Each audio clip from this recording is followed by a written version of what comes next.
저는 올해 60살, 남편과 사별한 지 어느덧 4년이 지났습니다. 서울 변두리 아파트에서 홀로 지낸 세월 동안 도시의 불빛은 도리어 어두웠고 엘리베이터 안거울은 제 얼굴을 낯설게 비춰주었습니다. 스스로를 위로한다며 손에 쥔 장미 향초는 곧잘 타들어갔지만 그 향은 이내 공으로 식어가기 마련이었습니다. 작년 가을, 저는 마침내 오래 묵힌 버튼 하나를 눌렀습니다.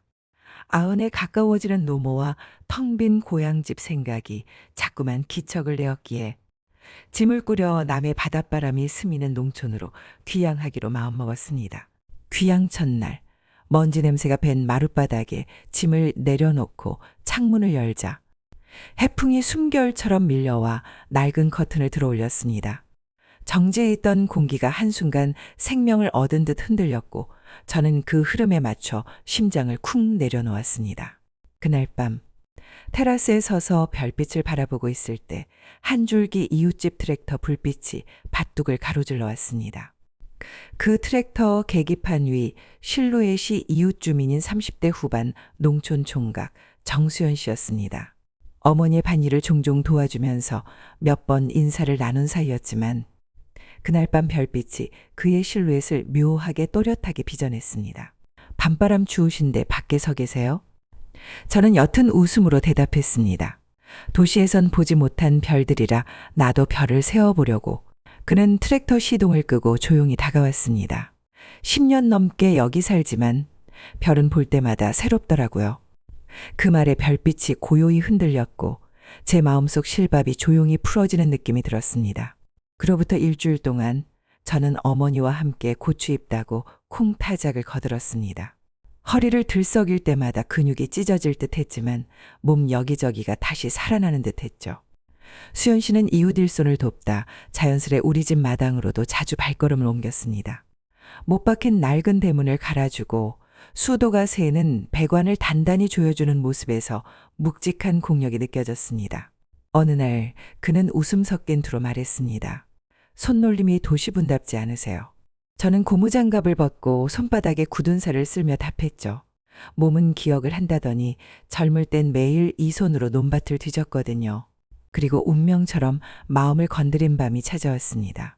늦은 감꽃 냄새가 짙은 6월 초저녁, 저는 어머니 방에 전기장판을 깔아드리고 뒤뜰에 나와 빨랫줄에 걸린 수건을 걷고 있었습니다. 노랗게 켜진 마을 가로등 아래로 수연 씨가 큰 얼음통을 들고 걸어오더니 수줍게 인사를 건넸습니다. 고된 하루 끝에 시원한 거 필요하시죠? 얼음 넣은 생강 막걸리인데 몸에 좋답니다. 그 순간 저는 묘한 설렘에 적셔졌습니다. 막걸리라 한 모금쯤은. 그런데 막걸리를 컵에 따르는 그의 손목엔 흑빛 태닝 자국이 선명했고 햇볕에 그을린 피부가 어둠 속에도 은근히 빛났습니다. 그 빛이 잔속 기포와 뒤섞여 제 시야를 아찔하게 했습니다. 막걸리가 목으로 넘어가자 알싸한 생강향이 피어올랐고 뒷마당 은행나무 잎이 바람에 어른거렸습니다. 수연 씨가 조용히 물었습니다. 도시는 그립지 않으세요? 어떤 밤은 그립고 어떤 밤은 잊고 싶어요. 도시에서 남편을 떠나보낸 기억이 너무 선명해서. 그는 잔을 내려놓으며 진중히 고개를 끄덕였습니다. 저희 아버지도 일찍 돌아가셔서 어머니랑 둘이 살아요. 빈자리는 익숙해지지 않더라고요. 공통된 상실감이 우리 사이에 조용한 다리가 되어 놓였습니다. 저는 처음으로 그에게 솔직히 털어놓았습니다. 사실 도시에서 혼자 지낸 지난 몇 년 동안 몸도 마음도 다 식어버린 줄 알았어요. 그런데 이곳 공기에 닿으니 심장이 두근두근 뛰네요. 이 나이에 왜 이러나 싶을 정도로. 그는 눈빛을 낮추며 잔을 기울였습니다. 심장은 나이라고 가려가며 뛰지 않더라고요. 문득 하늘에서 별똥별 하나가 길을 그었습니다. 저는 숨을 삼키며 손바닥을 맞잡았습니다. 수연 씨는 별똥별을 바라보더니 조용히 물었습니다. 소원 빌었어요? 빌었죠. 뭐라고 빌었는지 물어봐도 돼요? 내일 아침에 일어나도 오늘처럼 설렐 수 있게 해달라고. 수연 씨는 잠시 숨결을 멈춘 듯 했지만 곧 미소 지으며 고개를 끄덕였습니다. 같은 소원 빌었네요. 그 밤 늦도록 이야기가 이어졌습니다. 막걸리 한 병이 닿을 즈음 미묘한 정적이 내려앉았습니다. 바람이 살갗에 닿을 때마다 새삼스레 센서가 깨어나는 느낌이었습니다. 한 발 다가서는 그와 제 그림자가 텃밭 외등 아래 얽혀 한 덩이가 되었습니다. 저는 입술 사이에서 망설임이 떨리는 것을 느꼈지만 그 떨림이 곧 욕망처럼 저를 밀어올렸습니다. 밤 공기 차네요 라는 제 말에 수연 씨가 재킷을 벗어 제 어깨를 가볍게 덮어주었습니다. 그 순간 저는 그의 손가락이 재킷 너머로 등줄기를 따라 흐르는 미세한 전류를 놓치지 못했습니다. 우리는 뒤뜰 작은 별채, 예전 창고를 손보아 만든 작업실로 들어갔습니다.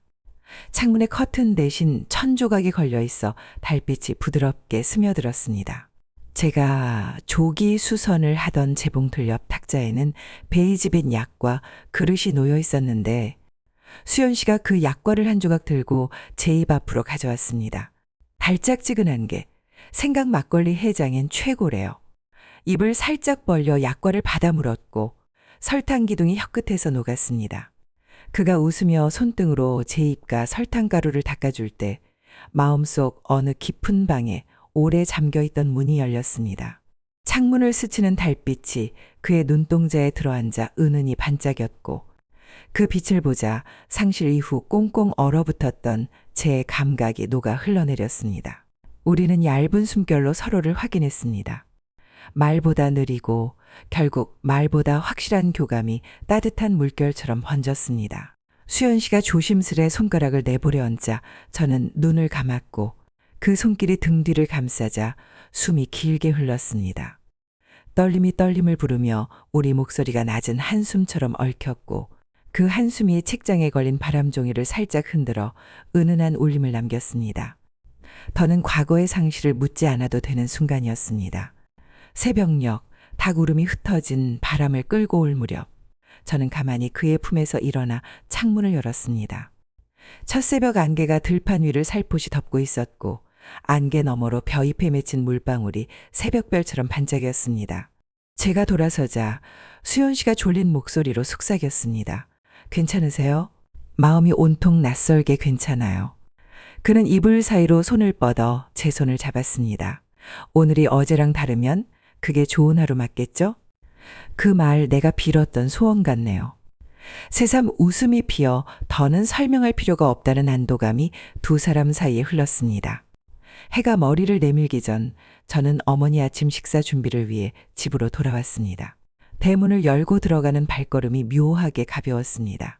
깊은 밤의 체온은 아직도 손끝에 남아 있었습니다. 쌀을 씻어 물을 맞추는 동안 어머니가 방에서 나와 저를 한번 흘끔 보시더니 묘한 미소를 지었습니다. 바람이 차서 그런가 얼굴이 발그레하네. 저는 담백하게 웃고 밤 공기가 맑았거든요라고 대답했습니다.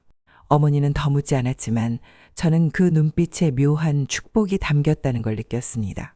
그날 이후 저는 수연 씨와 선을 넘나드는 수줍은 일상을 공유했습니다. 함께 밭에서 돋아난 새싹을 바라보고 저녁마다 마을 공동 우물가에서 물을 길어 올렸습니다. 가끔은 동네 노인회관 앞 평상에 앉아 막걸리를 나눠 마셨지만 그 술맛은 과거의 상실이 아닌 현재의 충만으로 채워졌습니다. 몸에 흐르는 피가 여전히 뜨겁다는 사실이 놀랍고도 기뻤습니다. 물론 두 사람 사이엔 현실도 있었고 마을 사람들의 시선도 있었습니다. 도시 사별 여사님이 농촌 총각이랑 하며 수군대는 소리를 들을 때마다 수연 씨는 제 손을 살포시 잡고 속삭였습니다. 여기서 중요한 건 우리 둘 마음이에요. 저는 그 말을 믿기로 했습니다. 튼튼하게 서 있는 벚나무도 처음엔 가느다랗게 흔들렸을 테니까요. 계절이 노랗게 물드는 가을, 수연 씨와 저는 작은 약속을 했습니다. 우리 둘만의 새벽별을 찾자. 새벽별이란 새벽 5시 둘이 함께 본 첫 새별을 뜻했습니다. 그 별이 보이면 서로에 대한 감사 한 가지를 말하기로 했죠. 첫 새벽 별빛 아래 저는 말했습니다. 당신 덕분에 내가 다시 여자로서 숨쉬고 있다는 걸 느껴요. 그는 당신 덕분에 내 삶이 일터와 집만이 아니라 설렘의 공간이 되었어요 라고 답했습니다. 별빛은 우리 둘 얼굴을 부드럽게 감싸며 새 약속의 도장을 찍어주었습니다. 세월이 덧칠될수록 저희 사이 확신도 진하게 무르익었습니다. 저는 농한기의 비단 조각으로 간단한 파우치와 앞치마를 만들어 지역 장터에서 팔았고, 수연 씨는 그 장터 부스 옆에서 직접 기른 고구마와 땅콩을 판매했습니다. 사람들은 우리 둘을 은근히 어울리는 한 쌍이라 불렀습니다. 그 소리가 데워진 돌처럼 마음을 따스히 눌러주었습니다. 결국 결말은 한 장면으로 귀결됩니다. 늦은 겨울, 첫눈이 환히 들판을 새하얗게 덮은 아침, 수연 씨가 마당에서 눈을 털고 들어오며 입을 열었습니다. 올봄에 콩 심으려면 밭을 더 넓혀야 해요. 같이 삽들 준비되셨어요? 저는 웃으며 고개를 끄덕였습니다. 삽은 나보다 당신이 더 잘 들겠지만 콩밭 김매기는 내가 맡을게요. 웃음소리가 안개꽃처럼 눈밭 위에 흩어졌습니다. 그 순간 깨달았습니다. 농촌 총각의 튼튼한 것은 단지 체력이나 젊음이 아니었습니다. 포기를 모르는 기운, 함께 삶을 갈아엎을 준비가 된 마음 근육이더군요. 그 마음이 제 굳어있던 심장을 다시 튼튼하게 만들었습니다. 이제 여러분께 마지막 메시지를 전합니다. 삶의 어느 지점에 서 있든 다시 설렘이 피어오를 가능성은 남아 있습니다.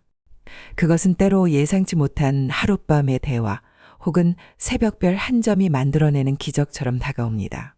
연령도 배경도 변명일 뿐 마음을 두드리는 경험 앞에서는 누구나 여전히 살아있는 청춘이 될 수 있습니다. 여러분은 어떤 별 아래 서서 새로운 설렘을 맞이하고 싶으신가요? 오늘 밤 눈을 들어 하늘을 한번 바라보시면 어떨까요? 언제가 당신에게도 새벽별이 환히 길을 그어줄 테니까요.